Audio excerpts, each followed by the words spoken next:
মসজিদে মুয়াজ্জিন যখন আজান দেয় তখন একটি দোকানও বন্ধ করা হয় না, কিন্তু যখন একটা গুলির আওয়াজ পায় তখন পুরো মার্কেট বন্ধ করে ফেলে। এর থেকে কি বুঝলাম যে মানুষ মৃত্যুকে ভয় পায়, কিন্তু যে মৃত্যু দেওয়ার মালিক তাকে নয়।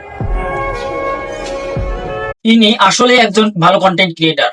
দেখুন ইনি কি বলে, ইনার কথাগুলো মনোযোগ দিয়ে শুনুন, শুনলে বুঝতে পারবেন উনি কি বলতে চাচ্ছে। বর্তমান মেয়েদের যে অবস্থা, তাদের শরীর হয়ে গেছে সস্তা। টিকটক ফেসবুকে পাইতে সস্তা ভিউ, পাবলিককে দেখায় নিজেদের নগ্ন শরীরের রিভিউ। ফেসবুকে নাম দেয় অ্যাঞ্জেল পিয়া, কিছুদিন পর শোনা যায় কক্সবাজার যায় 10-12টা লইয়া। তাদের বাবার অনেক ইচ্ছা ছিল মেয়েকে দেবে শিক্ষা, তার মেয়ে এখন টিকটকে ফলোয়ার করে ভিক্ষা। মেয়ে হলো মায়ের জাত বলতে লাগে শরম, হিজাব বোরকা পরলে নাকি তাদের লাগে গরম।